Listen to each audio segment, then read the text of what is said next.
Welcome to Around Kitsap. My name is Char Burnett. Today my guest is Sheriff Gary Simpson. Sheriff Simpson was elected in 2014, and I think it was about 6 months after that that I started asking you to come into our BKAT studio.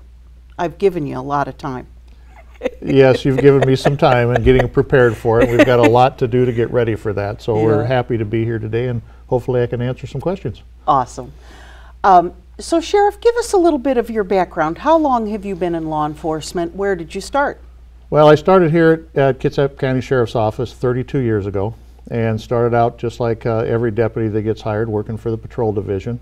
Fortunately, I had many opportunities to work in a variety of specialties. Was a canine officer for about 6 years, Marine Services unit. Got to play with the detectives for a while on some undercover operations that they had, and got a variety of experiences throughout the agency before I was promoted to corporal and sergeant. And then after about 15, 16 years, Sheriff Pat Jones promoted me to the Chief Civil Division as the Chief Civil Deputy for the Civil Division, and working with our support staff. And then when Sheriff Boyer was elected, he maintained that position for me. And then after about 5 or 6 years, he reassigned me to the patrol division, where I was a patrol chief for 12 years before I ran for office and was elected Successful. Sheriff. Yeah. 32 years. That's a long time. Yeah, it's almost enough. And I think we find that a lot in not only sheriff's office, but throughout the county. Folks start working for the county. It's a great place to work, and they stay for a really, really long time. Something's got to be super fabulous to take you away. Well, the thing that's nice about Kitsap County is it's not just the Kitsap County government. It's the community, the place that we live. Being that we are a peninsula, we've got some neat stuff going on in Kitsap County that a lot of people don't know about. While we like to brag about it, sometimes we don't really want to tell them about it too, because we want to keep that to ourselves. But it has been a great place to work. The community has been very supportive of the Sheriff's Office and county government as a whole, and I'm just really proud and privileged to be in this position at this time. Yeah, it's our secret, our Kitsap County secret, you know, the beauty around us and the fabulous community of people and public servants, everybody. That's great. So the sheriff specifically came into the studio today to talk about the strategic plan. This has been an undertaking of the sheriff's office. How long did you folks work on this plan? Well, that's why it's been 18 months since you asked me to be here. Part of it was to reestablish or start our department, our office, with a new sheriff, looking at a new vision, a new direction, and so it's taken a while to build on that.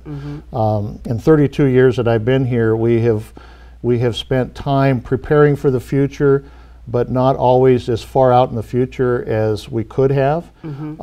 So we have worked pretty much with the county administration and the budget office, working from year to year on budgets, trying to work for the future, but not necessarily getting all the support that we need to get to where we believe we need to be. When I came into office, one of the things that I thought was real important is for us to not only look at what we're doing today and tomorrow, meaning the following budget year, but what are we doing to get to where we need to be 4 or 5 years out into the future. With technology changing, the needs and demands of the public, the changes in our federal government, what are the things that we need to be looking at down the road to prepare for, but start working towards that today? Take, for instance, technology just in itself is one of our initiatives. If we're going to be replacing mobile computer terminals in our cars or computers in the office or using other technology that's available to us, we need to have a plan on how we're going to get that today, how we're going to replace it in a few years and maintain it. There's a lot of support activities that need to be addressed as well. So we need to have a plan for that and lay that out, but not only share it with our own staff, but to share that with county government to prepare for the budgetary processes and implementation with our information services and maybe even other departments within county government who could benefit from some of the planning that we're doing or some of the technology that we might be putting into place. Also letting that information be known to our public partners who may also benefit from this, or we will benefit by having that partnership with either private or public entities. And there are numerous partners that participated on this strategic plan. You asked not only officers and line staff, public folks from Kitsap Mental Health, and numerous agencies looked at it, gave input. Is that correct, Sheriff? Yes. When we decided we were going to work on a strategic plan, we said, how are we going to do this?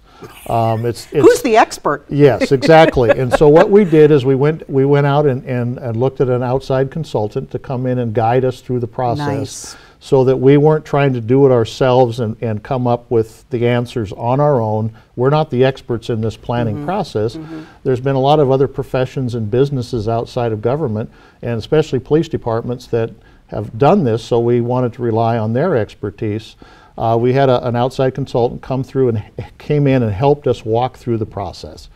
We pulled a committee together of 27 individuals.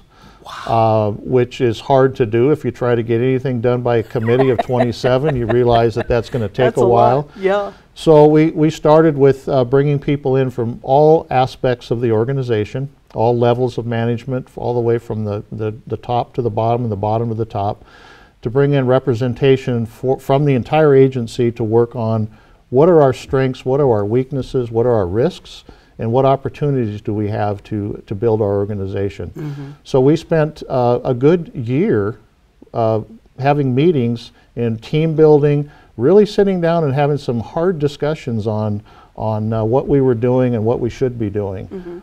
Taking the divisions from the division within the organization itself, that where shift work, you get a team built on a shift and this team is better than the other team type mentality. So we have to work on some of that to build the team throughout the entire organization. Everyone was committed on the committee to do it. They brought forth a lot of good ideas, worked collaboratively with each other, and we came back with a plan, taking also input, as you said, from the community, having people come to us and tell us, what are we doing good? What are we doing not so well? What do you think we should be doing and why? And asking for their help to get us to that end. We work with the community, we work for the community, so let's figure out how we can make this work together. One of the things that I always try to say when I go out and talk to the community is that I want the community that we serve to know that we're people first, cops second. And that we are human beings, we make mistakes, but we're going to own up to our mistakes and learn from them. But I also need the public's input and assistance to get our job done. We know that we can't do everything. Right. And nor do we want to try to do everything. We want to be the best law enforcement agency that we can be, but we need the public's help to be safe as well. I think that's especially true communicating with young people. And lately, young people aren't trusting police officers too well. So as much as work you can do with young people, being with them, and we're going to talk a little bit about community outreach and how important that is. So young children aren't afraid of people in uniform, that these are our friends. These are people that protect us. You should feel safe when you're around a police officer, sheriff. Just basic. Very basic, but oftentimes we forget that. When law enforcement got into the cars, and we started patrolling a lot in cars, we didn't get out and interface with the public as much as we used to. And so our culture's changed, but we need to change that back with our community outreach. We want people to understand who we are and why we do what we do. We need to understand what they want us to be doing and why.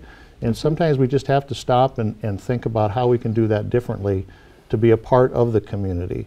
We encourage officers to get involved with school activities, community activities. Oftentimes when they get off the job, they just want to go home and not have to deal with some of the things that are going on in the community, and I understand that. But even this Friday and Saturday, we have a couple officers who are involved with the Science and Engineering Fair. They're going to be judges. Some of them are baseball coaches. We get involved with the Shop with a Cop to get out with the community and show them we're here and this is what we're doing. So we want to be a part of the community as much as we can. Very good. Sheriff, share with us the core values, and it's really on every page of this strategic plan, the core values of the Sheriff Department. What are those? Well, there could be lots of them. And when we looked at our core values, we had a great discussion about that as to what it should be. because there's a lot of values that are similar. And we came up with, the committee came up with 3 that we felt would be easy to remember, easy to remind ourselves of, and that would be TIP, which is teamwork, integrity, and professionalism. And so we want to remind everybody as we talk and as we send out our emails and send out our letters and have our discussions that that's who we are, that's who we want to be, and those are the values that we want to continue to remind each other of and call each other out when we find ourselves doing something that may not be a team building exercise. It may be more self-initiated or initiated. But we want to be able to be a part of a team. We want to be professional in our community, and we want to do that with honesty and integrity. Absolutely fabulous. Well, let's get into the allocation, the resource allocation. Let's talk about staffing, particularly officers, and then do you call them clerical deputies, and then how about support staff? Let's talk about those numbers and how have they changed in the past years? Well, our need for as many people wasn't as great back in the 80s. We had quite a few people that seemed to be doing the job. We always seem like we're behind the 8 ball trying to have enough staff to do the job that we really would like to do and what the public would like us to do. And then in around 2007, 2008, when the economy was more challenging, we lost people. And we're still 10 people down as far as patrol deputies, 10 people down from where we were in 2008. So we're still doing the job plus more that's being put on our plate with less staff. We've worked as smart as we can. We've worked as hard as we can. Now the dilemma is, do we get more personnel to do some of the jobs that we're expected to do, or do we have to look at the challenge of what services are we not going to do because of staffing allocation? We're burning people out. Yep. Our corrections division especially is working mandatory overtime, very similar to our 911 dispatch center. They're working a lot of overtime. And part of the challenge too is the recruiting today, finding strong candidates that are willing and interested to do this job when there's so many other jobs out there they could do that might not be as challenging, or finding candidates that can actually pass the backgrounds. Really? Yes, it's getting awkward. Getting tougher and tougher. Wow. And how about support staff? Is that the same situation? Support staff, we had one opening a few months ago, and I think somebody said we had over 100 applications. And so we're getting great qualified people for that position, and all those positions are filled right now. So it's a little bit easier to maintain the staffing in that degree. But we could use more people in that area too. Right. Public disclosure requests, managing our records, the phone calls and requests that we get, it's a lot of work for the staff that we have. And we could use a few more bodies there as well. Let's talk about working with other law enforcement departments in our community. And those would be our city police departments and other law enforcement agencies, with the tribe, for instance. How does the sheriff's office interact with the other departments? I think well. Other people may not agree with that sometimes, but I think that we work very well. When I knew that I was going to be elected, I went and spoke with every one of the police chiefs, and I said, "This is something that benefits all of us if we work together. Let's be a team. Let's work together regionally for law enforcement in the entire Kitsap County area." And they all agreed that that's an important thing for them too.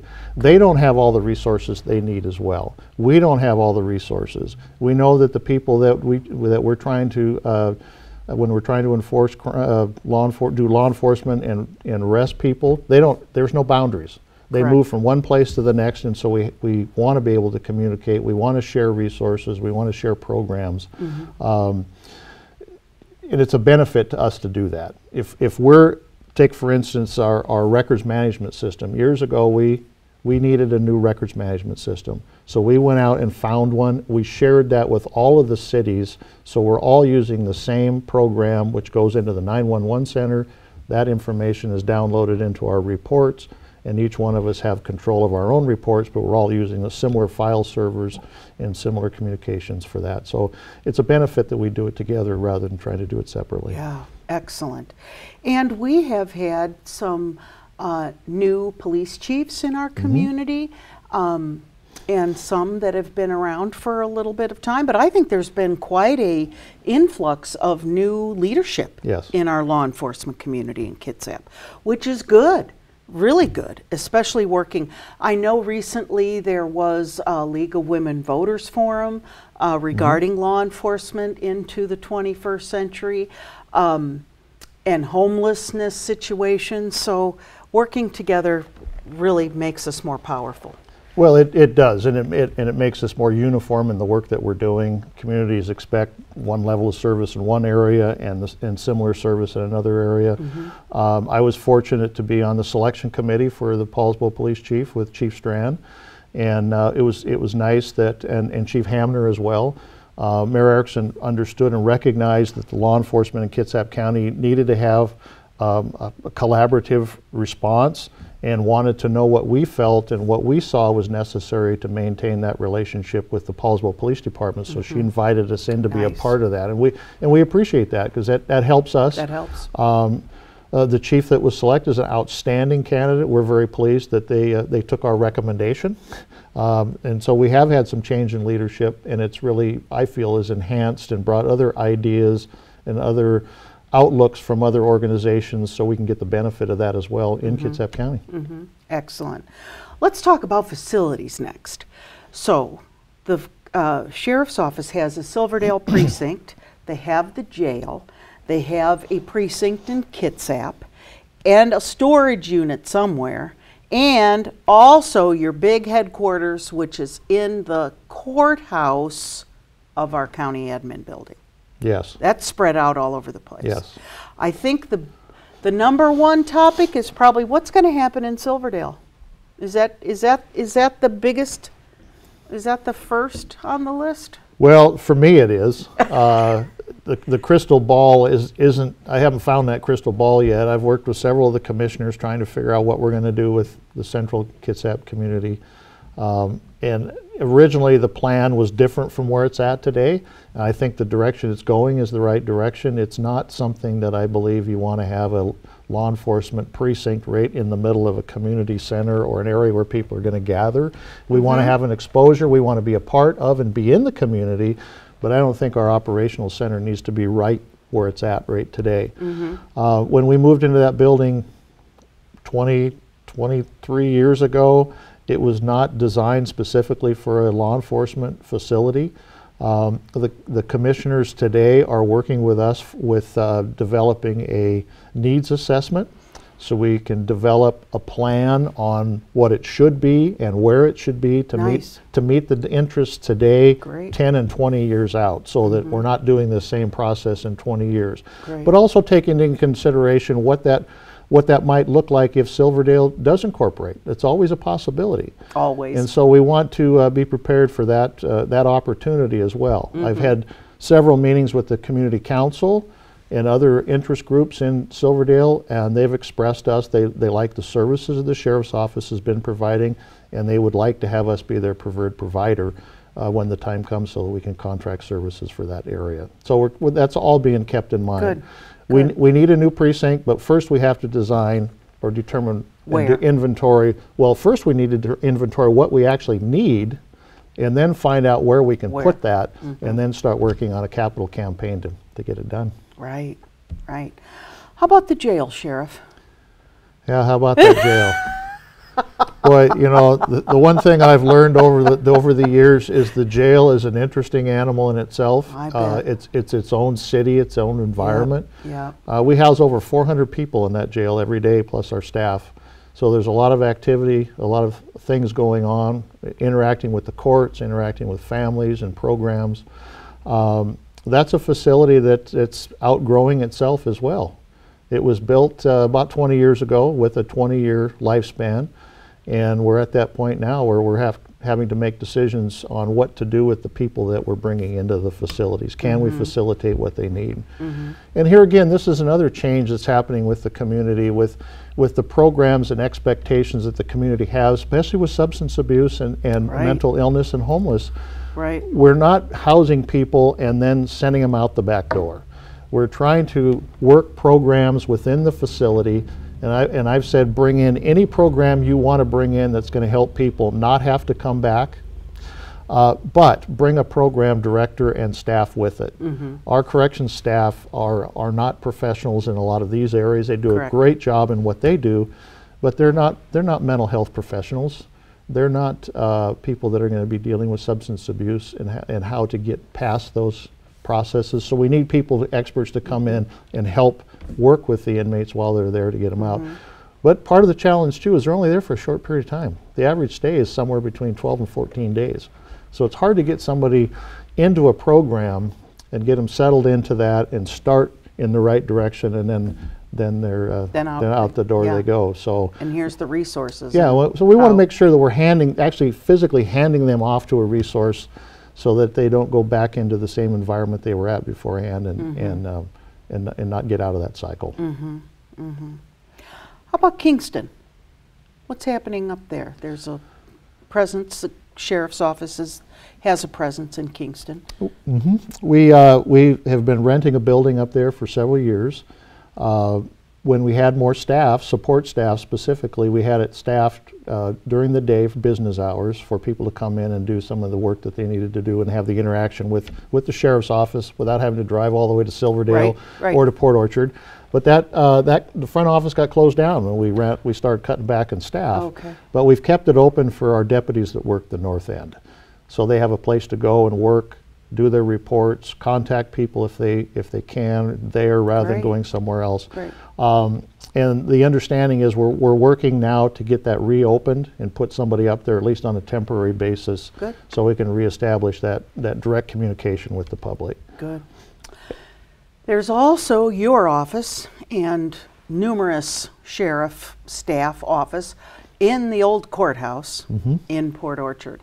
And we know we have a new admin building. It's not quite new anymore, but the whole courthouse is gonna undergo development. Really?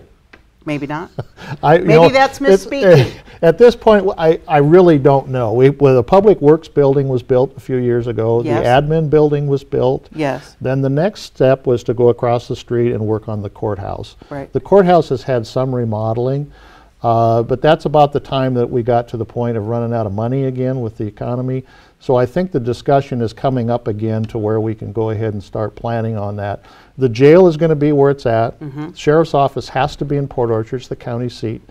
So at some point, I'm assuming we're going to reestablish on the back side, probably access and a new building, and then build that, and then we'll move out of where we're at and into the new building, and that and the other area will probably be demolished. But I think that those discussions are now coming into place, but we're on the radar somewhere, but we don't know exactly where that's going to be. Good, good. Let's talk about community outreach a little bit more and the programs that the sheriff's office is involved with. You talked about Shop with a Cop. What are some other things? Well, we have Deputy Sean Montague is becoming well known by a lot of communities and groups. He runs our community outreach, but he's one deputy. We've only had one deputy in our crime prevention program for 35, 36 years that I'm aware of. And it's an area where we could probably use another person or two to get out and actually have the opportunity to explain and work with the community to find out what the needs are, why we do what we do, why the laws are written the way they are, and what the expectations are. And one person just can't do that when we've got over 250,000 people in Kitsap County. So we utilize him the best we can. He also runs our senior volunteer program. I shouldn't say senior volunteer, Citizens on Patrol program. Started out with a couple of retirees. That's why I keep calling the senior volunteers. And one of these days I just may be there myself. But the great group of people that Right. do a lot of things in our community that the deputies cannot do because the time constraints. Started out as a handicap parking enforcement. Exactly. And now they're impounding cars for us that are parked on the side of the road. Wow. Of doing abandoned vehicle checks, doing security checks at houses, following up on burglaries to see where they can help out with people, figuring out what happened and how they can, make sure that doesn't happen Right. again. Great. Shop with the Cop, you know, the deputies are getting more engaged with programs, and it's good to see that change in our culture. They recognize that not only do we work for the public, we have to interact with the public more to tell our story and to understand the story of what the citizens need, but also how can we do this? How can we fix these issues together? Not just your problem, my problem, but how can we deal with it on a together basis? That's great. Sheriff, tell us about accreditation and why is that important? Well, it's not a necessity, but I think it's important because of the fact that what it does is it helps us standardize what we do. It puts it in a written format. Everyone understands what their expectations are. Policies and procedures are put into place, so there's not as much confusion. Law enforcement is a confusing business. It can be. There's a lot of laws, a lot of rules, and a lot of unwritten rules that need to be followed. And by having our policies and procedures in place and following an accreditation standard that's set by the state based on law and practice, then we're all doing the same thing the way it needs to be done. It's almost like checking off the insurance plan. Are we doing it right? This is something that the Washington Association of Sheriffs and Police Chiefs, WASPIC, has put together an accreditation program, and it helps us all do a lot of the same work similarly throughout the state, throughout the region, throughout the county, throughout the city, so we're doing it in the right way together, and it keeps us standardized. How often does that process happen, accreditation? Well, the first time it's a 1-year review, and then after 5 years it's reaccredited. But the challenge to an agency their first year when they become accredited is to make sure they maintain their standards, maintain their annual, quarterly, monthly checks to make sure that the things that they're supposed to be doing are actually being done, and they're putting records of that into a file, so when the team comes back to be reaccredited, recertified, they have proofs there to show that they've actually been doing these practices. So it's not just something you do one time and get over with it and then go back to your old practices. We want to make sure it's done correctly continuously. If you would like to look at this beautiful 32-page document that is the strategic plan for the Kitsap County Sheriff's Office, you can go to their website, www.kitsapsheriff.com. The strategic plan is there, lots of information on the Sheriff's Office. Sheriff, I thank you so much for coming in, and thank you for your work. Thank you to all the men and women that work for you and support you. These folks do a lot of work in our community, and they are the ones that keep us safe. So thank you very much for coming in. And it wasn't that bad, was it? It wasn't too bad after all. It wasn't too bad after all. Thank you for joining us around Kitsap, and we'll see you next time.